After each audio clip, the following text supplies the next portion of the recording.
আদিব ও সায়েম সুফিয়ানের বাড়িতে উপস্থিত হলো। আদিব গলা উঁচিয়ে ডাকল, সুফিয়ান। কণ্ঠে তীর্যক আওয়াজ। তার স্বর দিঘির পাড়ে পৌঁছালো। সুলেমান প্রথমে বাড়ির দিকে ঘুরে তাকালো। সুফিয়ান ও ফারদিনা নিজেদের মধ্যে চাওয়াচাওয়ি করল। সুফিয়ান বলল, আদিব এসেছে। তুমি ঘাটের শেষ সিঁড়িতে নেমে বসো। ফারদিনা তাই করল। সুফিয়ান ও সুলেমান ঘরের দিকে এগোলো। আদিব এগিয়ে আসলো। রাঙ্গার দিকে একবার তাকালো। বলল, তোর পোষা ঘোড়ার নাম কি রেখেছিস? রাঙ্গা। এই নামের অর্থ কি? অর্থ খুঁজে নাম রাখিনি। ও দেখতে ভারী সুন্দর, গায়ের রংটা চকচক করছে, এই জন্য ওর নাম রাঙ্গা। সায়েমের দৃষ্টি এলোমেলো। সায়েম কখনোই স্থির হয়ে থাকতে পারে না, চেয়েও থাকতে পারে না। সর্বদা ভাবে সে কাউকে খুঁজছে, নতুন শিকারের জন্য। আদিব সুফিয়ানকে বলল, আজ রাজস্ব ছিল, তুই আসলি না কেন? সুফিয়ান হালকা করে অবাক চোখে বলল, আজ রাজস্ব ছিল? আজকাল সব ভুলে যাচ্ছি। কি ব্যাপার? কিছু হয়েছে? কোনো সমস্যা? আমাকে খুলে বল। আজকাল সব ভুলে যাচ্ছিস। কি ব্যাপার? কিছু হয়েছে? কোনো সমস্যা? আমাকে খুলে বল। ভুলে যাওয়ার রোগ সুফিয়ানের ছিল না। আজকাল সে ফারদিনাকে নিয়ে প্রচণ্ড ভাবছে। মানুষের সারাদিন অনেক ভাবনা থাকে। সকালে ঘুম থেকে উঠে কি করবে, সারাদিনে তার কি কাজ, কোথায় যেতে হবে, কার সাথে দেখা করতে হবে, সে সব কিছু ছেড়ে শুধু ফারদিনাকে নিয়ে ভাবছে। অন্য কিছু নিয়ে ভাবার সময় কোথায়? আজ মিথ্যে দিবস না, কিন্তু আজ মিথ্যে বলতে হবে। আদিব হাতে তুড়ি মেরে বলল, কি ভাবছিস? গত কদিন ধরে শরীরটা খারাপ, এজন্য কোথাও যাওয়া হচ্ছে না। শুনলাম তুই কোনো চোরদের ভালো মানুষ বানানোর প্রশিক্ষণ দিচ্ছিস। স্বাভাবিকভাবেই প্রশ্ন করল। সুফিয়ান বিব্রতকর অবস্থায় পড়ল। সুলেমান ডুব গিলল। আদিব নরম মনের মানুষ, চোরদের কথা সে জানলে কিছুই বলবে না। কিন্তু সামনে উপস্থিত সায়েম। সায়েম ভেবেচিন্তে কাজ করে না, হুট করেই সিদ্ধান্ত নেয়। বিপরীত পাশের মানুষটির অনুভূতির ব্যাখ্যা দেওয়ার সময় দেয় না, তার আগেই আক্রমণ।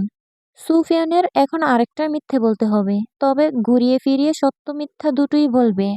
বলল, ক্ষুধার্তরা যখন খাবারের জন্য চুরি করে, তখন চোরের নয়, গ্রামের প্রধানের হাত কেটে দেওয়া উচিত। তুই কি বলতে চাইছিস? তিক্ত চোখে তাকালো সায়েম। সুফিয়ান মৃদু কণ্ঠে বলল, অভাবে স্বভাব নষ্ট হয়। স্বভাব একটা সময় অভ্যাসে পরিণত হয়। গ্রামে অনেক অসহায় মানুষ আছে, না খেয়ে দিন পার করছে। আমাদের উচিত ওদের অর্থ উপার্জনের ব্যবস্থা করে দেওয়া। থেমে আবার বলল, আমি 4 জন অসহায়ের কাজের ব্যবস্থা করে দিয়েছি, ওরা চোর নয়। সুলেমান সুফিয়ানের কথাগুলো মনোযোগ সহকারে শুনল। তার মতো যদি সবাই ভাবতো, গ্রামে গরিব অসহায় বলতে কেউ থাকতো না। হাতে বাজারের ব্যাগের দিকে তাকালো। হালাল টাকার বাজার হাতে নিয়েও এক প্রকার স্বস্তি পাওয়া যায়। আজ তার এরকম জীবন শুধু মাত্র সুফিয়ানের জন্য। আদিব বলল, তুই তো জানিস প্রতি বছরে এই দিনে রাজস্ব তোলার পর মেলার আয়োজন করা হয়। আগামীকাল সেই মেলার আয়োজন করা হয়েছে। ইতিমধ্যে সব কার্যক্রম শুরু হয়ে গেছে। আদিব বেশ আনন্দের সাথে কথাগুলো বলছে। এখানে আনন্দিত হওয়ার কি আছে? প্রতি বছর মেলা হয়, ভিন্ন ধরনের কিচ্ছু হচ্ছে না। পূর্বের মতোই একই নিয়মে হবে। এই সময়টা আসলে আদিব খুশি থাকে, কোনো এক কারণে। সুফিয়ান জিজ্ঞেস করলো, এতে তুই এত খুশি হচ্ছিস কেন? তুই ভুলে গেলি? আশ্চর্য হলো আদিব। সায়েম রাঙ্গার কাছে এলো। সুফিয়ান তার দিকে একবার তাকালো, অন্যদিকে ফারদিনা। মাথা থেকে সব বেরিয়ে যাচ্ছে। আদিব এই সময় কেন খুশি থাকে? মনে করার চেষ্টা করলো, মনে পড়ল না। পাল্টা প্রশ্ন করলো, ভুলে গেছি। তুই বল, খুশি কেন? আদিব ভারী শ্বাস ফেলে বলল, নূরজাহান, কৃষ্ণপুর গ্রামের লোকেরাও এই মেলাতে উপস্থিত থাকে। গত কয়েক বছর ধরে এই দিন আসলেই ওর জন্য অপেক্ষা করি। কেমন আছে, কি করছে, একটু জানতে চাই। গত সময়টাতে ওর দেখা মেলেনি। আজও আমি ওর দেখা পাওয়ার অপেক্ষা করি। সুফিয়ানের এবার স্পষ্ট মনে পড়ল নূরজাহানের কথা। তাকে আদিব ভালোবাসতো। নূরজাহানের বিয়ে অন্য কোথাও হয়ে যায়, কিন্তু আদিবের মনে এখনো নূরজাহানের বসবাস। সুফিয়ান হেসে বলল, তোরা মেলার ব্যবস্থা কর। তোরা দায়িত্বে হাত না লাগালে মেলার আয়োজন ঠিকঠাক মতো হবে না। আদিব তার রেশ টেনে বলল, তুই যাবি না? আমার শরীর ভালো না, তার উপরে ঘরে একটু কাজ আছে, সেরে আসবো। সায়েম রাঙাকে দেখছে। রাঙা খুবই সুন্দর, দৃষ্টি কেড়ে নেওয়ার মতো। সায়েমের চোখ পড়ল বাড়ির কোনাকুনির দিকে, ছোট্ট ছোট গাছপালার পাতার ফাঁক দিয়ে দিঘির পাড়ের দিকে লাল লাল কিছু উড়ছে। সায়েম আদিবকে লক্ষ্য করে বলল, ভাই, দিঘির পাড়ে কেউ আছে? তুই থাক, আমি দেখে আসছি। দিঘির পাড়ে ফারদিনা। সুফিয়ান বিস্ময়ে তাকালো সাইমের দিকে। বলল, যাস না। থেমে মানে? থেমে গেল সুফিয়ান। পুনরায় বলল, আমি গোরার জন্য একটা লাল চাদর কিনেছি। ওর ঠান্ডা লাগে, মাঝে মধ্যে শীতে কাঁপে, তাই। আদিব হা হয়ে বলল, অদ্ভুত, আজকাল তোর কর্মকাণ্ড পরিবর্তন হয়ে যাচ্ছে। সে ছাড়, আমরা যাই। তুই আগামীকালে সময় মতো পৌঁছে যাস সমুদ্র পাড়ে। মেলায় খুব মজা হবে। সুফিয়ান মুখে হাসি নিয়ে কথা আওড়ালো, সে আসবে।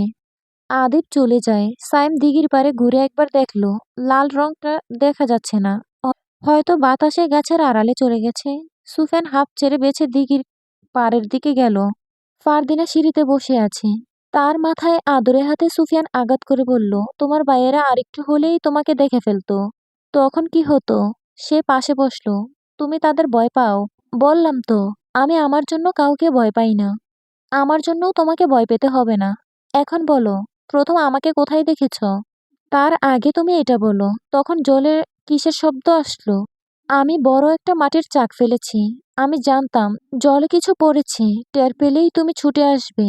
তাই হলো। বলেই শব্দ করে হাসলো। সুফিয়ান হেসে বলল, এই হাসি চিরদিন অক্ষয় থাকুক। ফারদিনা প্রসঙ্গ পাল্টে বলল, আগামীকাল মেলা বসবে। তুমি আসবে তো? নিশ্চিত বলতে পারছি না।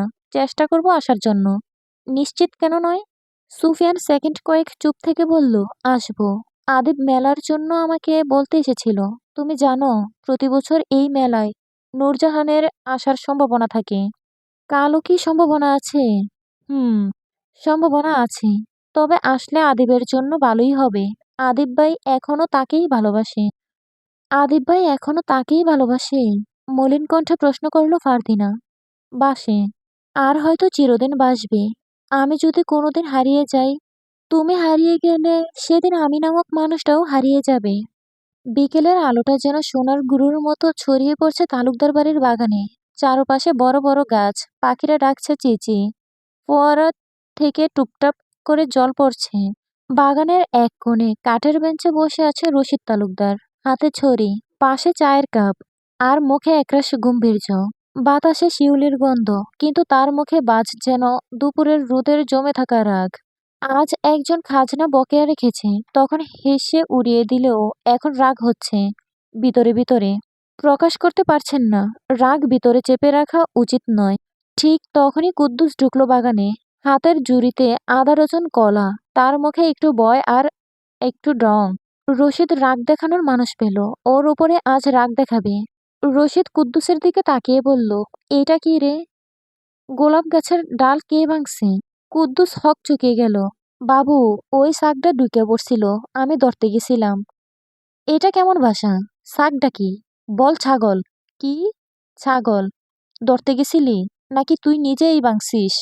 রশিদের গলা ভারী হয়ে উঠল। তোকে তো বলেছিলাম গাছগুলো রাজার মালের মতো দেখবি। এখন দেখ, পাতা কাটা, ডাল ভাঙা।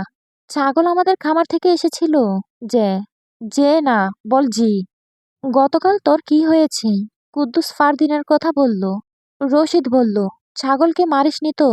কুদ্দুস মাথা নিচু করে বলল, বাবু, ছাগলটাকে মারছিলাম না, শুধু দমক দিছিলাম। দমক দিছিলি? রশিদ হেসে উঠল ঠোঁট বাঁকিয়ে। তোর দমকেই মনে হয় ছাগলও লজ্জা পায়। কুদ্দুস হাসল। রশিদ রাগ দেখাতে চেয়েছিলেন, হলো না। হাসতে চেয়েছিলেন না, কিন্তু হেসে ফেলল। বাতাসে হাসির হালকা ঢেউ উঠল। পিছনে নাশপাতি গাছ থেকে একটা পাকা নাশপাতি পড়ল দুপ করে। রশিদ চমকে তাকিয়ে বললেন, তোর ভাগ্য ভালো কুদ্দুস। তোকে যদি বকাঝকা না করতাম, হয়তো এটাই তোর মাথায় পড়তো। বলে হু হু করে হেসে উঠলেন। এক চুমুক চা নিল মুখে। খেতে ভালো লাগছে না। পান মুখে দিল। কুদ্দুস দাঁত বের করে হাসলো। তাহলে ভাগ্য ভালো বাবু? আপনি হুদাই রাগ করেন। রশিদ তালুকদার ছুরি টুকে বললেন, তুই ভাগ্যবান কুদ্দুস। কিন্তু আর একবার গাছের ডাল ভাঙলে তোর ভাগ্য আমি নিজেই ভাঙব। বাগানে হাসির রোল উঠল। সূর্য ডুবে যাচ্ছে পশ্চিমে। রোদ নরম হয়ে এসে গাছের পাতায় জলমল করছে। রশিদ তালুকদার পান চিবুলো, আর কুদ্দুস গাছের চারপাশে জল ঢালছে, গুনগুন করে গান গাইছে। বাবু রাগ করেন, তবু মন তার শোনা। রশিদের কানে কুদ্দুসের গানের সুর ভেসে যায়। পিকদানিতে পিক ফেললো। বলল, তোর মালকিন বেঁচে থাকতে কোনোদিন আমায় নিয়ে গান করলো না, আর তুই করলি। এত বকাঝকা করার পরেও আমাকে ভালোবাসিস। হুঁ, আপনার বকার মাঝেই ভালোবাসা লুকিয়ে আছে। এভাবেই বাগানের বিকেলটা হাসি, রোদ আর একটু বকাঝকা মিশে একদম জীবন্ত হয়ে উঠল। জয়নব বেগম, বয়স আনুমানিক ৬০-এর ওপরে, লাঠির ওপর ভর দিয়ে চলতে হয় তার। শ্যামলা গায়ের রং, চুলগুলো পেকে গেছে, সামনে একটা দাঁত নেই। দাঁত না থাকায় চেহারা বদলে ভিন্ন রূপ নিয়েছে। ছিপছিপে গড়ন। তালুকদার বাড়ির সামনে এসে দাঁড়ায়। বাড়ির ভিতরে উকিঝুঁকি মারল। উদ্দেশ্য তার রশিদ তালুকদারের সাথে দেখা করা। একজন পাহারাদার এসে সামনে দাঁড়ালো। বাড়ি দেহ সাথে কঠিন কণ্ঠে বলল, কি চাই এখানে? জমিদার বাবুর লগে একটু জরুরি কথা কওয়া দরকার। উনি এখন কারোর সাথে কথা বলবেন না। কাল আসুন। জয়নব আকুতি কণ্ঠে বলল, কথা আমার কওয়ানি লাগবো, যাইতে দেন। পাহারাদার খেপে গেল। তার খেপে যাওয়ার পিছনে কারণ হচ্ছে, এক বৃদ্ধা একবার সাহায্যের জন্য এসেছিল। পাহারাদার রশিদের অনুমতি ব্যতীত ঢুকতে দেন বাড়ির মধ্যে। প্রচণ্ড রেগে ছিলেন সেদিন রশিদ। হঠাৎ একজন বৃদ্ধা সাহায্য চাওয়াতে তিনি রেগে গেল। যা তা কথা শুনিয়েছিল বৃদ্ধা এবং পাহারাদার দুজনকেই। তারপর থেকে পাহারাদার কাউকে বিনা অনুমতিতে ভিতরে ঢুকতে দেন না, আজও দিতে চাচ্ছেন না। রশিদ ঘরের ভেতরে যেতেই চোখ পড়ে বাড়ির ফটকের দিকে। একজন বৃদ্ধা মহিলা সাদা কাপড়ে দাঁড়িয়ে পাহারাদারের সঙ্গে কিছু বলছে। রশিদ পাহারাদারকে লক্ষ্য করে উচ্চস্বরে বলল, কে রে, কে এসেছে? ভিতরে নিয়ে আয়। জয়নব অবশেষে ভিতরে প্রবেশ করল। রশিদ পুনরায় বেঞ্চে বসল। জয়নুল ধীরে ধীরে হেঁটে গিয়ে তার সামনে দাঁড়ালো। সম্মানের সাথে সালাম দিল। রশিদ সালামের জবাব দিল, বলল, ওয়ালাইকুম আসসালাম। তা এই সময়ে এখানে কি চাই? বাবু, আমার নাতনি জুমকো গত ২ দিন ধইরা নিখোঁজ। বুড়ো মানো, একলা একলা কত আর খুঁজতে পারি? তাও অনেক খুঁজছি, পাইলাম না। আপনি যদি সাহায্য করতেন। রশিদ বিশ্রী কণ্ঠে বলল, আপনার নাতনি কি এখন হারিকেন নিয়ে এখন আমি খুঁজব? বাক্যটি জয়নবের কানে পৌঁছানো মাত্র আঘাত আনল। রশিদ রাখতে চাইল না, হঠাৎ কি অদ্ভুত স্বরে ভাষা ব্যবহার করে ফেলল বুঝতে পারল না। ঠান্ডা গলায় বলল, বয়স কত ছিল? যে ৩ বছর। আপনার বাড়ি কোথায়? পুরান নদীর পাড়ে। নদীতে ডুবে যায় নাই তো? চিন্তিত অভিব্যক্তি করল সে। ও কথা কইবেন না বাবু, বাপ মা মরা নাতনি আমার। জয়নব থেমে আবার বলল, জুমকো সন্ধ্যার সময় নিখোঁজ হইছে। উঠানে বইয়া খেলতে আসিল। সন্ধ্যায় আজান পড়ে। আমি ওরে কইলাম আজান পড়তেছে, তুই ঘরে আয়। আর খেলিস না বইলা আমি ঘরে লন্ডন চালাইতে ঢুকলাম। এরপর সব চুপচাপ। আমি বাইরে আইয়া দেখি খেলনা বাটি পইরা আছে। আমার নাতনি নাই। বলে কাঁদল জয়নব। রশিদ ছড়িটা মাটির উপর ঘুরাচ্ছে। পানের থালা থেকে একটা পান মুখে দিল।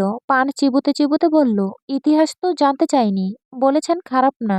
ভালোই হয়েছে। কেউ হারিয়ে গেলে খোঁজার দায়িত্ব তো আমার না। দারোগার সাথে কথা বলবো। দেখি কি করা যায়। জয়নব আবেগ এর সাথে বলল, আমার নাতনিডারে যেন আল্লাহ বাঁচাইয়া রাখে। আমি অপেক্ষায় থাকমো। জয়নব সালাম দিয়ে যেতেই রশিদ পুনরায় প্রশ্ন করল, সেদিন সন্ধ্যায় কাউকে দেখেছিলেন সন্দেহজনক মনে হয়েছে এমন? জয়নব ভেবে জবাব দিল, সন্ধ্যা ছুঁই ছুঁই সময়ে একজন লোক পাগড়ি দিয়ে মুখোশ পইরা নদীর পাড়ে ঘুরঘুর করছিল। আমি গ্রাহ্য করি নাই। সে কে হতে পারে? কইতে পারবো না বাবু। রশিদ ইশারায় জয়নবকে যেতে বলল। উনি চলে যায়। কুদ্দুস পাশে বসে সব শুনছে এতক্ষণ। রশিদের কাছে এগিয়ে বলল, একটা কথা বলবো? রশিদ বিরক্ত স্বরে বলল, আবার কি হলো? কদিন আগে শামসুলের ছেলে পাঁচু এভাবেই নিখোঁজ হয়। পরে ওর লাশ মেলে। আমার তো ভয় হচ্ছে, যদি জুমকো। শব্দ করে রশিদ বলল, মরণ একভাবে হবেই, তাতে এত ভাবার কি আছে? দারোগা তদন্ত করছে। আশা করি খুনি যেই হোক শীঘ্রই ধরা পড়বে। আজমাত সন্ধ্যার শীতল হাওয়া উপভোগ করছে বাড়ির ছাদে বসে, হাতে সিগারেট। রাশিয়া থেকে নিয়ে আসা নস্যি শেষ। কুদ্দুসকে দিয়ে সিগারেট আনিয়েছে। এক একটা সিগারেটের মূল্য ৮ আনা। আজ সে কোথাও বের হয়নি। আগামীকাল গ্রামে মেলা বসবে। মেলার কথা প্রথমে শুনে অবাক হয় আজমাত। মেলা সম্পর্কে জানার জন্য আদিবের কাছে যায়। আদিব মেলার বর্ণনা দেয়। নূপুরের আওয়াজ পাওয়া গেল। আজমাত ঘুরে তাকালো। ফারদিনা এসেছে। কালো রঙের শাড়ি পরা, চুলগুলো ছেড়ে দেওয়া। বেশে আসা মৃদু বাতাসে দুলছে চুলগুলো। ফারদিনা শাড়ির আঁচল মোড়াচ্ছে। আজমাত বলল, তোমাকে কালো রঙের সুন্দর দেখাচ্ছে। তোমার মতো সুন্দরী নারী হয় না। ফারদিনা হেসে বলল, তুমিও অনেক সুন্দর। বিদেশি ছেলে আমি কোনোদিন দেখিনি, নাম শুনেছি শুধু। শুক্রবার রাতে সুফিয়ান তোমার খোঁজে এসেছিল। ও তোমাকে খুব ভালোবাসে। ফারদিনা সুফিয়ানের বিষয়টা অগ্রাহ্য করে উড়িয়ে দিয়ে বলল, আমাকে ওর মতো অনেকেই ভালোবাসে। তুমিও নিশ্চয়ই ওকে ভালোবাসো। আমি ওর মতো সাধারণ একজনকে কেন ভালোবাসতে যাব? কি বলছো? আজমাত ফারদিনার মুখোমুখি হলো। ফারদিনার রেলিং ধরে দাঁড়ালো। বলল, ও আমার বন্ধুর মতো, এর বেশি কিছুই নয়। সত্যি বলছো? আজমাত ফারদিনার দিকে আরেকটু এগিয়ে গেল। আমি মিথ্যে বলি না। আজমাত হাসলো, ওর হাসি শব্দহীন। ফারদিনার প্রসঙ্গ পাল্টে বলল, ওর কথা বাদ দাও। তোমার প্রেয়সীর নাম বলো। প্রেয়সী? প্রেয়সী মানে ভালোবাসার মানুষ। তোমার স্ত্রী অথবা প্রেমিকা। আজমাত রেলিং ধরে বলল, আমার জীবনে মা ব্যতীত বিশেষ কোনো নারী নেই। কারোর জীবনে বিশেষ কেউ থাকে না, খুঁজে তৈরি করে নিতে হয়। ভাগ্যের লিখন, কপালে যা আছে তাই হবে। ফারদিনা কথাটা শুনে আজমাতের দিকে নির্বাক দৃষ্টিতে তাকালো। আজমাত তার চাহনি দেখে বলল, কথাটা সুফিয়ানের কথার সাথে মিলে গেছে, তাই চেয়ে আছো তো? আমি তার কাছেই শুনেছি। অদ্ভুত এবং অবাক করার মতো যুক্তিপূর্ণ উক্তি সুফিয়ানই তৈরি করতে পারে। ফারদিনা বিরক্ত নিয়ে বলল, ওফ, ওর কথা শুনতে চাচ্ছি না। ওর সাথে তো। বাকি কথা বলার আগেই জিলমিল উপস্থিত হয়। হাতে খাবার নেই, হাঁটার আওয়াজ নেই, নুপুরের শব্দ নেই। অদ্ভুত। ফারদিনার দিকে এগিয়ে দিল একটি খাম। এটা কি? ফারদিনা জিজ্ঞেস করল, একজন তোর উদ্দেশ্যে চিঠি দিয়া গেছে। কে সে? চাদরে মুখ ঢাকা ছিল। ফটকের বাইরে দাঁড়াইয়া আছিল। ভাগ্যিস অন্য কেউ দেখে নাই। লোকটা বৃদ্ধা, একটা চোখ নষ্ট। ফারদিনা চিঠিটা খুলে দেখল। জীর্ণ শীর্ণ হাতে লেখা, তুমি যার উপরে ভরসা করছো, সেই তোমার জীবনে ইতি টানবে। ফারদিনা আতঙ্কে ফারদিনা আতঙ্কে জড়সড় হয়ে গেল। এরকম চিঠি সে আরো একবার পেয়েছে। রশিদকে সে সবচেয়ে বেশি ভরসা করে, আদিবকে সে ভরসা করে, বিশ্বাস করে। ঝিলমিলা একজন দাসী হলেও তাকে বন্ধুর মতো বিশ্বাস করে। বাকি তিনজন ভাইকেও বিশ্বাস করে। আর কেউ নেই যাকে সে ভরসা করে। মস্তিষ্কের নিউরনগুলো যেন হঠাৎ তার ছিঁড়ে যাওয়া উপক্রম হলো। ঠিক সেই মুহূর্তেই বাঁশির সুর আসলো। ঝিলমিল এবং আজমাত শুনতে পেল। আজমাত বলল, কেউ বাঁশি বাজাচ্ছে। সুরটা সুন্দর। ঝিলমিল তার রেশ টেনে বলল, হুঁ, মনে হচ্ছে নতুন কিছুর আগমন। ফারদিনা আকস্মিক হকচকিয়ে বলল, কোথা থেকে বাঁশির সুর আসছে? আমি কেন শুনতে পাচ্ছি না? ডং করিস না। তুই যার সুর শোনার লাইগা অপেক্ষা করিস তার সুর। আবার মিথ্যা বলিস? ঝিলমিল বলল, সত্যি বলছি। আমি কিছু শুনতে পাচ্ছি না।